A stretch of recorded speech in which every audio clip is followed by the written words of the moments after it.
Radio Karoual, le journal, présentation Yannick Sommet. Au sommaire de ce journal de midi, lancement de la 3e édition du mois du patrimoine burkinabé à Bobo Dioulasso. Le procès du président du tribunal de grande instance de Banfora enfin commence avec le passage des prévenus. L'accusé principal plaide non coupable. Bonjour à tous et merci de suivre à chaque instant la radio Kaoural. Abdoul Karim Zongo, gouverneur du Sahel, accompagné des co-constitués du Sahel, a procédé à la montée des couleurs au lycée provincial de Dori pour lancer le mois du patrimoine burkinabé qui se déroule du 18 avril au 18 mai 2025. Le message du président a été lu à cette occasion. Compte rendu avec Aruna Maïga. 7h30, c'est l'heure à laquelle le lycée provincial est resté sous la seule et unique voix de l'hymne national pour une montée des couleurs. Le gouverneur de la région du Sahel a profité de l'occasion pour livrer le discours du président du Faso, Abdoul Karim Zongo. Chers compatriotes burkinabés de l'intérieur et de la diaspora, peuple digne et intègre du Burkina Faso, en avril 2023, notre pays a institué une célébration majeure, le mois du patrimoine burkinabé qui, cette année, se tient du 18 avril au 18 mai. Cet événement est un rendez-vous d'identité et de mémoire, un temps fort pour honorer et perpétuer l'essence même de notre nation, notre patrimoine culturel. À travers cette célébration, le peuple burkinabé magnifie les fondations profondes de son être collectif. Il rend hommage à ses valeurs, ses savoirs, ses expressions, ses lieux de mémoire et affirme fièrement son ancrage endogène dans le monde contemporain. Pour le premier responsable de la région du Sahel, plusieurs activités sont prévues dans le cadre de la 3e édition du mois du patrimoine culturel burkinabé dans la région du Sahel. À savoir en tout cas la visite des sites touristiques. Bien sûr qu'en fait nous sommes dans un contexte difficile dans le Sahel, mais n'empêche, nous avions des sites à visiter. Nous avions également des personnes, des bibliothèques humaines, voilà, que nous allons en tout cas faire le déplacement vers ces personnes-là. Il y a d'autres actions, voilà, que en tout cas de façon collégiale avec la direction en charge de la culture, nous allons mener. Nous aurons en fait une conférence à l'endroit de la jeunesse pour leur montrer l'intérêt de la culture.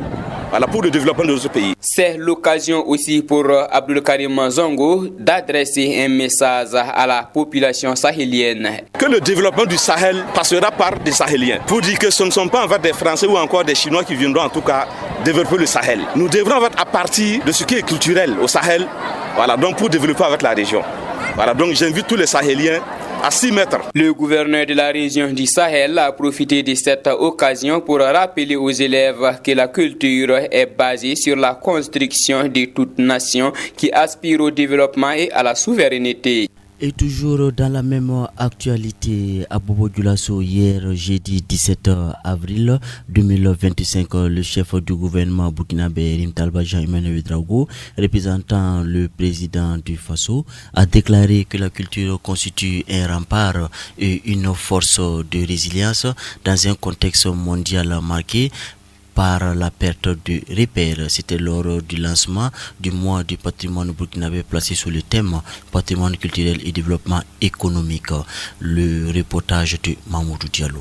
Selon Rim Talbajan Emmanuel Ouedraogo, dans un contexte mondial marqué par la perte des repères, la culture est un rempart, une force de résilience. Valoriser notre patrimoine, c'est résister, c'est nous affirmer, c'est bâtir l'unité et préparer une place respectable dans le concert des nations pour les générations futures. Il a donc appelé les différents secteurs à s'engager avec ferveur durant ce mois. Le ministre en charge de la culture, Pagdewende Gilbert Ouedraogo, a souligné l'attention particulière du gouvernement au patrimoine culturel qui constitue un levier important dans la consolidation du tissu social national et de vivre ensemble. Selon Pagdewende Gilbert Ouedraogo, les statistiques collectées indiquent que la fréquentation des musées nationaux du Burkina Faso s'est accrue et a atteint le niveau record de 160% en 2024, soit plus de 44 000 visiteurs de plus. En précisant que le musée communal Sogosira Sanon a enregistré plus de 31 000 visiteurs en 2024, soit un taux d'accroissement de 21% par rapport à l'année de 2023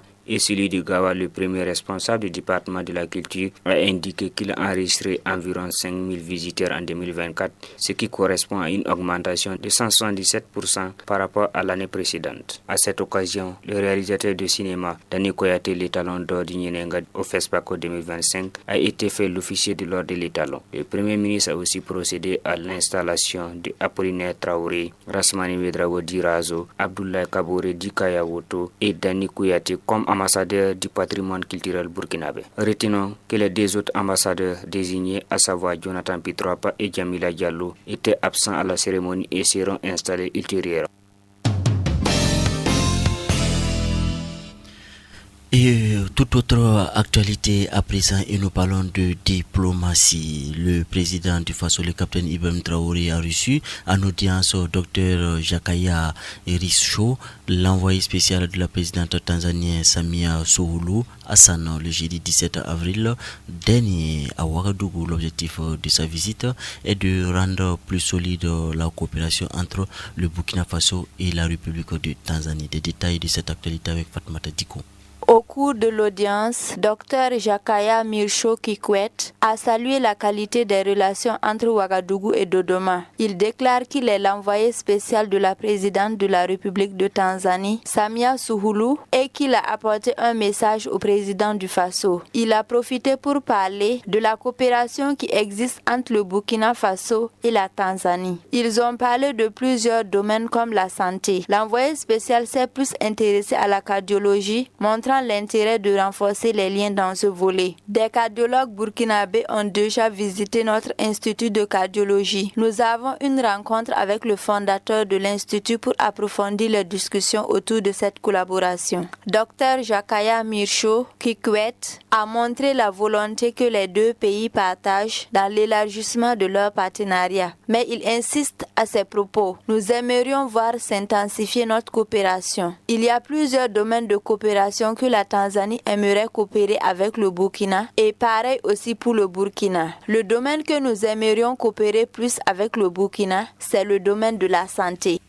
Un mot de justice dans ce Midi Info. Le procès de l'affaire concernant le président du tribunal de grande instance TGI de Banfora, Sidati Yoda, et ses co-accusés pour escroquerie présumée a repris le 17 avril dernier au tribunal de grande instance de Ouaga 1.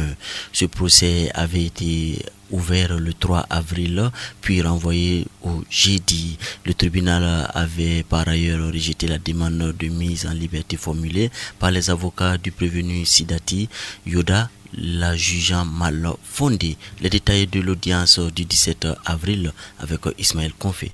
Le prévenu Lamine Terra devrait vendre au moins plus de 400 parcelles à 2 millions de francs CFA chacune. Selon les explications du prévenu, le président du tribunal de Banfora, Sidati Yoda, a fait appel à ses services pour écouler des parcelles qui ont été saisies par la justice. Toujours selon le prévenu, Sidati a saisi les numéros des parcelles et m'a dit d'aller vérifier si c'est un terrain vide, de procéder à la vente, si c'est un terrain construit, de laisser, et d'ajouter que le président du tribunal lui a signifié que l'argent sera reversé dans les caisses du tribunal. Le prévenu dit avoir cru à la bonne foi du magistrat Yoda étant donné qu'il est le premier responsable du tribunal de Banfora. Il a donc vendu plusieurs parcelles. L'argent de la première parcelle vendue en 2022 s'élève à 6 300 000 francs CFA et a été remis en main propre à Sidati dans sa voiture. Et comme preuve, l'acte de vente a été signé par le président Sidati Yoda.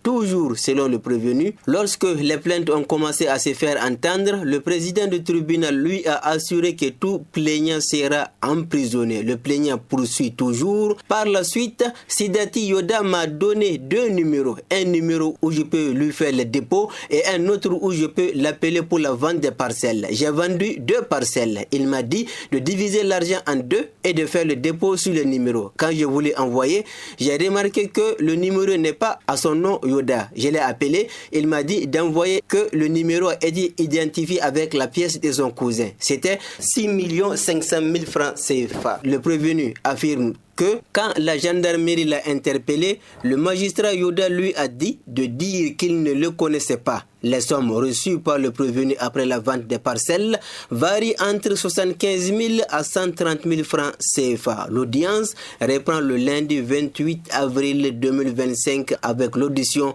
des prévenus. Foot, basket, handball, judo, cyclisme, le sport. Et on termine avec le sport, le football. 4 rencontres sont au programme du Faso Foot Ligue 1 Burkina. Ce vendredi, Real du Faso va accueillir Vitesse FC à Ouagadougou. Pendant qu'Abobo Dioulasso, le leader Raimo FC reçoit le dernier l'Union sportive de la Comeo Isco. La 26e journée va se poursuivre le samedi 19 avril. Le programme complet avec Amadouli.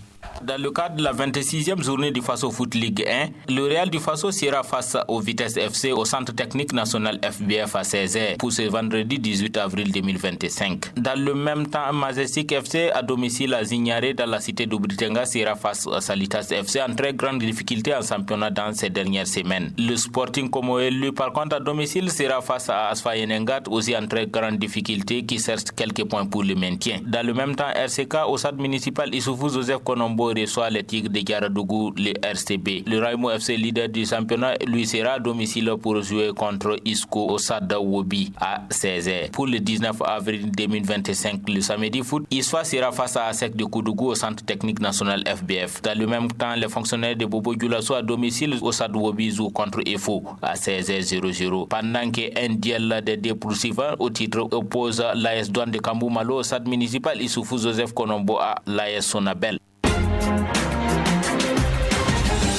Radio Karoual, le journal, présentation Yannick Somé. Point final pour cette édition du midi. Ravi de l'avoir présenté avec Alexis Palais et toute l'équipe de la rédaction. Méditeur avec Pasteur Raoul Folero, écrivain français, et je le cite, nul n'a le droit d'être heureux tout seul. Fin de citation. Bonne méditation et l'info continue sur la radio Karoual.